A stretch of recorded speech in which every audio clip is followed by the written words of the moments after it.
So welcome to another episode from Norway and the world, and today I'll cover the topics moving to Norway and the cost of living.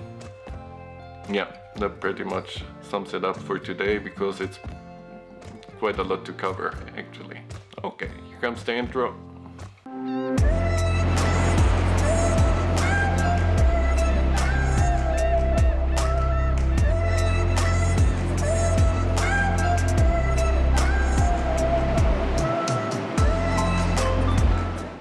Welcome again, my name is Bernd Luff and I moved to Norway in 2015 originally from Germany, near Munich.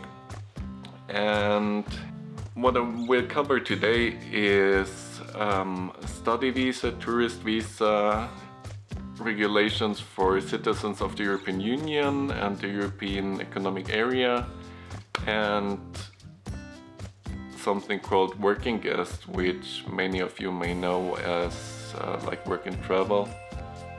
Find all the regulations on the homepage of the Norwegian Directorate of Immigration, the UDI. I'll link it down below. And basically, if you're a citizen of the European Union or the European Economic Area, you are free to come to Norway up to 3 months and live and work in Norway, and then you have to register. If you're from outside the European Union or the European Economic Area, you have to apply for a visa. And there's several ways. I won't dive deeper into all, like family reunion and refugees and stuff. But if you're interested in one of those, if you're interested in one of those, leave me a comment and I'll see if I make a video purely about that. So the first one I want to tell you about is the study visa, because I guess it's quite relevant for many of you. Most bachelor studies are in Norwegian, so if you want to study a bachelor in Norway, you have to have proof of your Norwegian language knowledge. Many master programs though are in English, so you only have to prove your English knowledge. If you're not from the United States or the UK, you have to prove your English skill through one of the known tests like IELTS and TOEFL, and there's several others, but you'll find them in the links down below. In addition to your language skills, you have to have proof that you're admitted to a university and that you can cover the cost of living. And to prove for the cost of living, you have to have at least 121,220 crowns per year right now in 2020. That can be on your bank account, it can be, there's different possibilities as well in the link below. And but they are really quite strict about that. So if you like borrow some money somewhere and then you pay it back because you find a side job or something, they will definitely send you out of Norway. So they are quite strict about that, so you have to have that at any time. A second possibility is for job search, but that's actually quite challenging because it's only allowed for professions that are in high demand, and it's only for a short period of time. And the same counts again for the cost of living. With a tourist visa, you can get a visa up to 90 days. Again, the same for the cost of living that you have to prove. But it's a good way to connect with people, organizations, companies in Norway, and to discover Norway, because Norway is a really long country and the culture varies a lot from north and south and on the different places. There's a lot of differences, so if you really want to move to Norway, you should get sure to come to Norway as a tourist before and like really find your spot. That brings me to the second one. If you want to move to Norway from outside the European Union or the European Economic Area, you basically have to have a job contract and with a certain wage, minimum wage, which can be difficult if you're outside Norway applying for jobs in Norway, unless you're a researcher or working in the oil industry, where it became more difficult as well actually over the past years. Yeah, so coming with a tourist visa first and finding your place, connecting with people, with companies is the best way to actually have a chance. I moved to Norway from Germany back in 2015, and I sent about 100 applications to Norway of not getting any answer at all.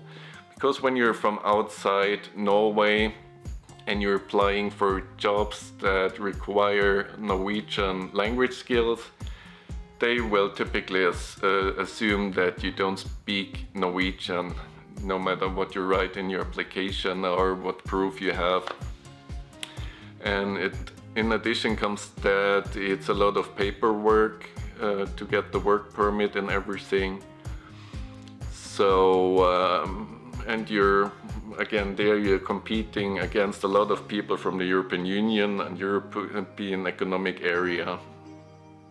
So getting here, connecting, finding your spot, making yourself known to a possible employer is really the way to go. So one other possibility, which is rather limited, is to come to Norway as a working guest. So that was before, it was up to 6 months, now it's limited to 3 months, and there's no possibility to renew or extend those 3 months.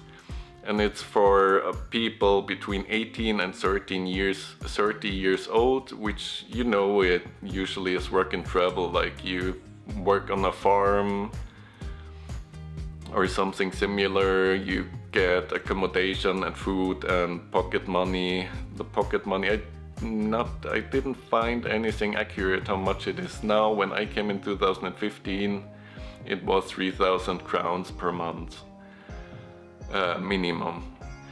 So if you're on a budget, you don't have the money on your account to prove that you can pay for your cost of living, and you're between 18 and 30 years old, that's a really good way to get to know Norway and yeah, as well learn or practice the language.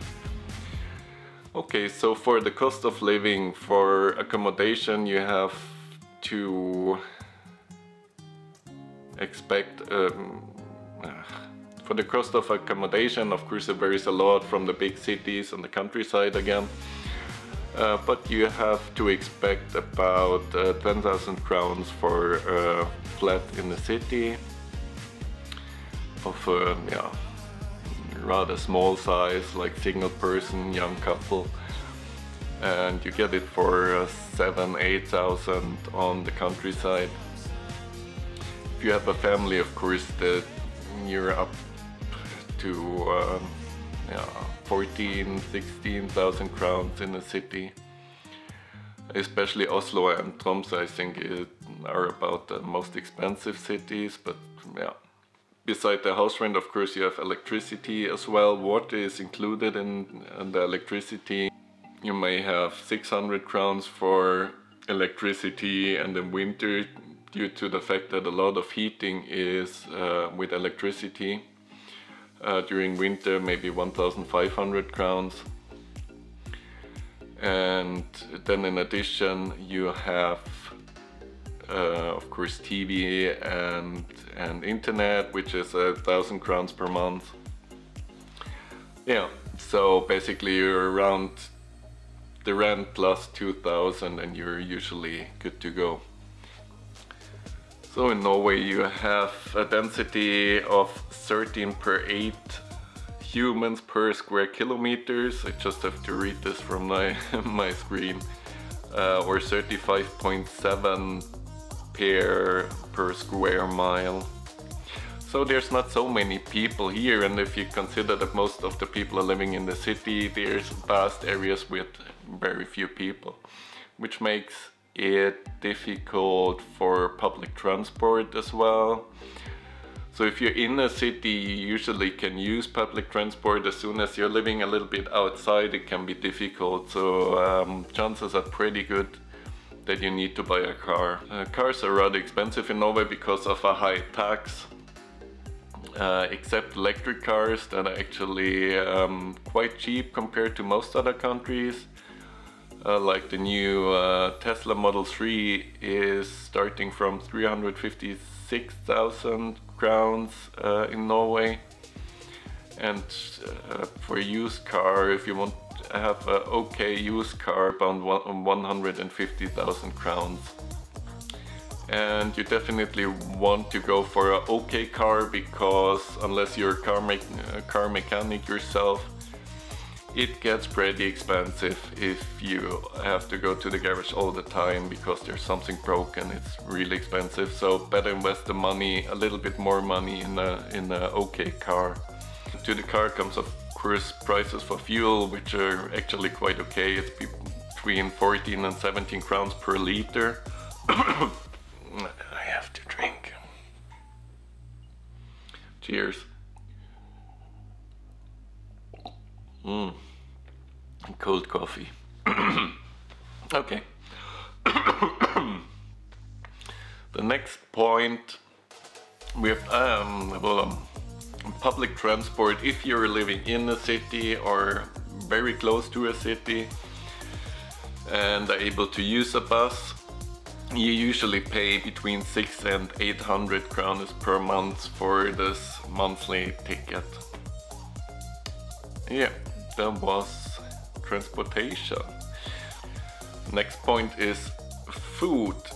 Here, there. Because it's an important part of the cost of living, of course. And Norway has actually quite high quality of food. But it's expensive, of course. You already suggested it, I guess. Especially meat is really really expensive, and fish not so much. It got way more expensive over the past years due to the high demand on the world market, and like Norwegian fish has just gotten so popular. Yeah. So tropical foods are expensive, meat is expensive, fish is okay, and maybe a little bit background. Norway is not part of the European Union, so they have quite high taxes on everything that's imported to Norway to protect their national market. Especially if you're looking on the special offers, they are usually very good and definitely worth to check it. And of course there's certain products that are rather cheap in Norway as well. Since we're already talking about food, beer. Eating and drinking out. Restaurants are really expensive in Norway. You have to count about 250 to 300 crowns per person for a simple meal and something to drink. So Norwegians usually don't go out often because it's really expensive. Same counts for bars. If you're drinking outside, alcohol in general is really expensive in Norway. For a 0.33 liter beer you pay about €5 in the supermarket, and usually you get 0.4 liter glasses in the bars, and it's usually 100 crowns up to 120 crowns. So it's really expensive, and cocktails are usually about between 200 and 250 crowns. So that's really expensive. So Norwegians have this bad habit to drink before they go out, so they don't need to drink much when they are out in the city. The key is always language. You need to speak Norwegian. So I spoke Norwegian pretty well when I moved to Norway already, which made it much easier for me to get a job, to get to know people. I'll come back on that in the next video, because that's something very special in Norway as well. And yeah, so language is key to work, to integration, being part of the culture and socializing. I know a lot of people, Germans as well, that moved to Norway, and after many years they moved back to Germany because they simply didn't manage to connect, to build a social network in Norway, because their Norwegian was just too bad. So if you have the chance, learn Norwegian at least as good as you can before you come to Norway.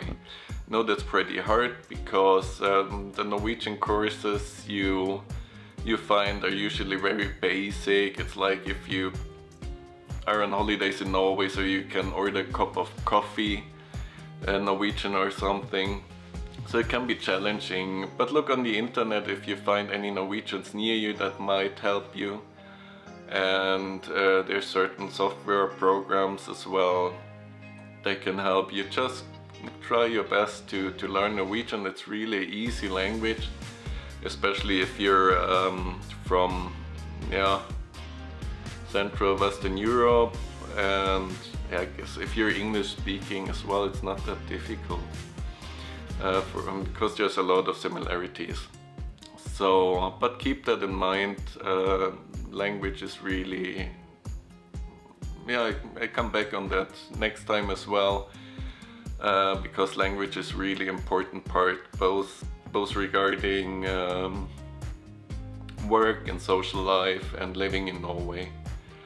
Okay, so that's it for today. If you have any questions, leave me a comment, subscribe and like, do all the good stuff, and I hope to see you next week. Bye!